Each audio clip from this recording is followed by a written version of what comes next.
Hello guys, இன்னைக்கு நம்மளுடைய சேனலில் பிளாக் ஃபாரஸ்ட் கேக் எப்படி ஈஸியாக செய்கிறதுன்னு தான் பார்க்க போகிறோம். நம்ம கட் பண்ணும் போதே நம்மளுடைய கேக் வந்து பார்த்திங்கன்னா நல்லா சாஃப்டாக ஸ்மூத்தாக இருக்கும். அது எப்படி பண்ணலான்னு சொல்லி தான் இந்த வீடியோவில் நான் உங்களுக்கு கூட ஷேர் பண்ணிக்க போகிறேன். இந்த வீடியோ உங்களுக்கு பிடிச்சிருந்துன்னா ஒரு லைக் பண்ணிவிட்டு அப்படியே நம்மளோட சேனலை வந்து சப்ஸ்கிரைப் பண்ணிக்கோங்க. இன்னும் நிறைய வீடியோ உங்களுக்காக காத்துட்ருக்கு. ஸோ நீங்கள் மிஸ் பண்ணாமல் பார்க்கலாம். இப்போது இந்த கேக் எப்படி ரெடி பண்ணலான்னு பார்க்கலாம். ஃபஸ்ட்டு இந்த மாதிரி சீட்ஸ் இருக்க செடியை வந்து நான் எடுத்திருக்கேன். ஸ்டெம் இருக்க மாதிரி செடி கிடச்சிதுன்னா அது இன்னுமே பெஸ்ட்டாக இருக்கும். உங்கள்கிட்ட அது இருந்ததுன்னா அதையே நீங்கள் எடுத்துக்கோங்க. இந்த மாதிரி செரிஸ் எல்லாமே டின்னில் தான் இருக்கும். ஸோ நீங்கள் பேக்கிங் ஷாப்பில் போய் கேட்டாலே உங்களுக்கு அவைலபிளாக இருக்கும். இப்போது இது ஒரு 100 கிராம்ஸ் இருக்க மாதிரி எடுத்துக்கோங்க. இப்போ இதுக்குள்ளே இருக்க சீட்ஸ் எல்லாம் நம்ம ரிமூவ் பண்ணிடலாம். இப்போது ஒரு பேனில் 50 கிராம் நம்ம நார்மலாக குடிக்கிற தண்ணியை ஆட் பண்ணிக்கலாம். அது கூடவே மேஷ் பண்ணி வச்சுருக்க செரியும் அந்த செரி கூட இருக்க லிக்விடையும் சேர்த்து நம்ம அதில் ஆட் பண்ணி நல்லா வந்து மிக்ஸ் பண்ணி விட்டுக்கலாம். இப்போது இது கூட வந்து பார்த்திங்கன்னா சுகரை வந்து நம்ம ஆட் பண்ணிக்கலாம். இப்போ இதை நல்லா மிக்ஸ் பண்ணி விட்டுக்கலாம். லோ ஃப்ளேமில் வச்சு நல்லா மேஷ் பண்ணி எடுத்துக்கலாம். நம்ம நார்மல் சுகர் வாட்டருக்கு பதிலாக இந்த வாட்டரை ஆட் பண்ணும்போது நல்ல ரிச் டேஸ்ட் வந்து கிடைக்கும். இப்போது இதை ஒரு பவுலில் நம்ம ட்ரான்ஸ்ஃபர் பண்ணிவிட்டு மீதி இருக்க செரீஸை வந்து நல்லா மேஷ் பண்ணி எடுத்துக்கலாம். ஸோ அது நல்லா ட்ரை ஆகட்டும். கொஞ்சம் கூட தண்ணி இல்லாத அளவுக்கு ட்ரை ஆனதுக்கப்புறம் இதை ஒரு சின்ன பவுலுக்கு ட்ரான்ஸ்ஃபர் பண்ணிக்கலாம். இதை நம்ம ஃபில்லிங்காக இப்போ யூஸ் பண்ண போகிறோம். இப்போது ஒரு கேக் போர்டில் விப்பிங் க்ரீம் எடுத்து கொஞ்சமாக அப்ளை பண்ணிக்கோங்க. இந்த மாதிரி எதுக்காக பண்ணுறோன்னா நம்மளுடைய ஸ்பஞ்சு வந்து நகராமல் இருக்கிறதுக்காக தான் பண்ணுறோம். ஸோ ஃபஸ்ட்டு லேயர் வச்சுட்டு இப்போது நம்ம ரெடி பண்ணி வச்சுருக்க செரி வாட்டர் நல்லா கம்ப்ளீட்டாக கூல் ஆனதுக்கப்புறம் இதில் நம்ம ஆட் பண்ணிக்கலாம். நார்மலாக நம்ம சுகர் வாட்டர் ஆட் பண்ணும்போது அதோட இந்த டேஸ்ட் ரொம்பவே சூப்பராக இருக்கும். ஒன்ஸ் நீங்கள் வீட்டில் ட்ரை பண்ணி பாருங்கள். இப்போது இந்த சுகர் வாட்டர் நல்லா அப்ளை பண்ணதுக்கப்புறமா மேலே வந்து விப்பிங் க்ரீம் வந்து ஆட் பண்ணிக்கலாம். ஆட் பண்ணி எல்லாத்தையுமே லெவல் பண்ணி எடுத்துக்கோங்க. நம்ம ஆல்ரெடி டீட்டெயிலாக வீடியோ வந்து அப்லோட் பண்ணியிருக்கேன் விப்பிங் க்ரீம் எப்படி பீட் பண்ணணும்னு சொல்லிட்டு. ஸோ இன்னும் நீங்கள் பார்க்காம இருக்கீங்கன்னா கண்டிப்பாக போய் செக் பண்ணி பாருங்கள். டிஸ்கிரிப்ஷனில் லிங்க் தரேன். ஸோ இந்த மாதிரி நல்லா லெவல் பண்ணி எடுத்துக்கோங்க. ஸ்டார்டிங்கில் பண்ணும்போது கொஞ்சம் கஷ்டமாக தான் இருக்கும். பட் போக போக உங்களுக்கு பழகிடும்.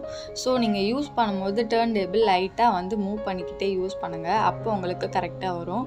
இப்போது நம்ம ஃபில்லிங் வந்து ஆட் பண்ணிக்கலாம். நம்ம பாயில் பண்ணி வச்சுருந்த செரியை கொஞ்சம் கொஞ்சமாக ஆட் பண்ணிக்கோங்க. இந்த மாதிரி நம்ம க்ரஷ்ஷுக்கு பதிலாக ஆட் பண்ணும்போது இது நல்ல ஒரு டேஸ்ட்டாக நமக்கு கொடுக்கும். எனக்கு கேக் ப்ரைஸ்லாம் செகண்டரி தான். எனக்கு ஃபஸ்ட்டு நல்ல ஒரு ரிச் ஃபீலில் இருக்கணும், அதுமாரி டேஸ்ட்டும் நல்லா இருக்கணுன்ற கஸ்டமருக்கு கண்டிப்பாக இந்த மாதிரி ட்ரை பண்ணி பாருங்கள். ரொம்பவே சூப்பராக இருக்கும். ஃபில்லிங் வச்சதுக்கப்புறமா செகண்ட் லேயரை வச்சுட்டு இந்த மாதிரி ஸ்க்ராப்பரை வச்சு நீங்கள் மூவ் பண்ணிங்க அப்படின்னா உங்களுடைய ஸ்பஞ்ச் வந்து ஒரே லெவலில் இருக்கும். செரி வாட்டர் வந்து அப்ளை பண்ணிக்கலாம். நம்ம பிகினராக இருக்கும்போது சுகர் வாட்டர் எவ்வளோ அப்ளை பண்ணணும்னு தெரியாமல் குடமாக எடுத்து ஊற்றிடுவோம். ஃப்ரிட்ஜில் செட் பண்ணி எடுக்கும் போது சைடில் சுகர் வாட்டர் அப்படி தனித்தனியாக வந்துடும். ஸோ அந்த மாதிரி பண்ணக்கூடாது. அதிகமாகவும் சுகர் வாட்டர் அப்ளை பண்ணக்கூடாது, ரொம்ப கம்மியாகவும் அப்ளை பண்ணக்கூடாது. ஒரு அளவுக்கு மினிமமாக மெயின்டைன் பண்ணிக்கோங்க. நம்ம ஸ்பஞ்சில் கை வச்சு பார்த்தா சுகர் வாட்டர் வந்து கையில் ஒட்டுற மாதிரி இருந்தால் போதும்.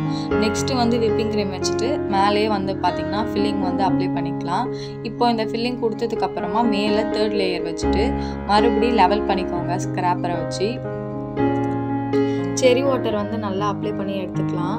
இப்போது நம்ம பண்ணுற பிளாக் ஃபாரஸ்ட் கேக்குக்கும் பேக்கரியில் விற்கிற பிளாக் ஃபாரஸ்ட் கேக்குக்கும் நிறையவே வித்தியாசம் இருக்குது. ஸோ டெஃபினட்டாக நீங்கள் உங்கள் வீட்டில் ஒரு வாட்டிக்கு ட்ரை பண்ணி பார்த்துட்டு எப்படி இருந்ததுன்னு கீழே கமெண்ட் செக்ஷனில் வந்து கமெண்ட் பண்ணுங்கள். இதுக்கப்புறம் வந்து பார்த்திங்கன்னா விப்பிங் க்ரீம் ஆட் பண்ணி நம்ம வந்து லெவல் பண்ணி எடுத்துக்கலாம். நீங்கள் விப்பிங் க்ரீம் அப்ளை பண்ணும்போது அந்த பேலட் நைஃப்பில் இருக்க விப்பிங் க்ரீம் தேவையான அளவு மட்டும் எடுத்துக்கோங்க. அதிகமாக எடுத்து பண்ணிங்க அப்படின்னா உங்களுக்கு ஒரே லெவலில் வராது. இந்த மாதிரி ஈக்குவல் பண்ணி இருக்கிற க்ரீமை ஃபுல்லாக வலித்து எடுத்துக்கோங்க. அப்போ தான் நம்ம ஒவ்வொரு வாட்டிக்கு பண்ணும்போது கரெக்டாக வரும். அப்படி இல்லைன்னா ஒரு பக்கம் க்ரீம் அதிகமாகவும் ஒரு பக்கம் க்ரீம் கம்மியாகவும் இருக்கும்.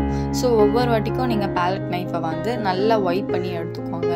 ஸோ நான் வீடியோவில் காமிக்கிற மாதிரி கொஞ்சம் கொஞ்சமாக டர்ன் டேபிளில் வந்து மூவ் பண்ணி நீங்கள் ஐசிங் பண்ணி எடுத்துக்கோங்க. இப்போது இதுக்கு நமக்கு ஷார்ப் எட்ஜஸ் தேவையில்லை. ஸோ சைடில் இருக்க இந்த கோட்டிங் எல்லாமே மறைச்சாலே போதும். நம்ம சைடில் இருக்க லேயர் எல்லாத்தையுமே பட்டு டிங்கரிங் பார்த்து நல்லா கவர் பண்ணி எடுத்துக்கலாம். ஏன்னா நமக்கு ஷார்ப் எட்ஜஸ் தேவைப்படாது. சாக்லேட்டை வச்சு நம்ம எல்லாத்தையுமே கவர் பண்ணிவிடுவோம். நீங்கள் ஸ்டார்டிங் பிகினராக இருக்கும் போது ஃபஸ்ட்டு எடுத்தோடனே ஷார்ப் எட்ஜஸ் இருக்க மாதிரி எடுத்து ஐசிங் பண்ணி ப்ராக்டிஸ் பண்ணாதீங்க. இந்த மாதிரி ஷார்ப் எட்ஜஸ் இல்லாத கேக் நிறைய இருக்குது.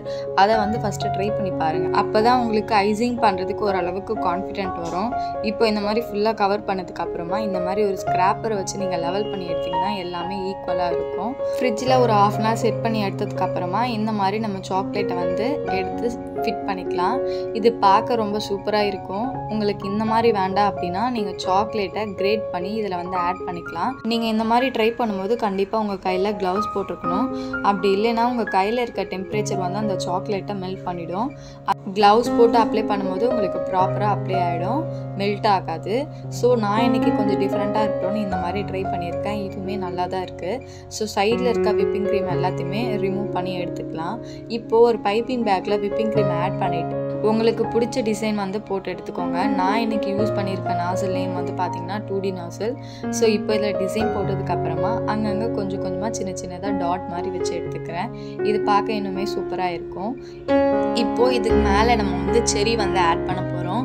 உங்ககிட்ட ஸ்டெம் இருக்க மாதிரி இருந்ததுன்னா நீங்கள் அதை அப்படியே வைங்க, ஸ்டெம்மை ரிமூவ் பண்ணிவிட்டு வைக்காதீங்க. என்கிட்ட அந்த மாதிரி இல்லாதனால நான் வெறும் செரி மட்டும் இதில் ஆட் பண்ணியிருக்கேன். ஸ்டெம்மோடு இருந்ததுன்னா பார்க்க இன்னுமே அழகாக இருக்கும். ஸோ இப்போ செரியெல்லாம் வச்சு முடிச்சதுக்கப்புறமா நடுவில் உங்களுக்கு ஹாப்பி பர்த்டேன்னு வேணுனாலும் நீங்கள் எழுதிக்கலாம். அப்படி இல்லைன்னா கிரேட் பண்ண சாக்லேட்டை வந்து இதில் ஆட் பண்ணிக்கோங்க. இது இன்னுமே சூப்பராக இருக்கும் பார்க்குறதுக்கு.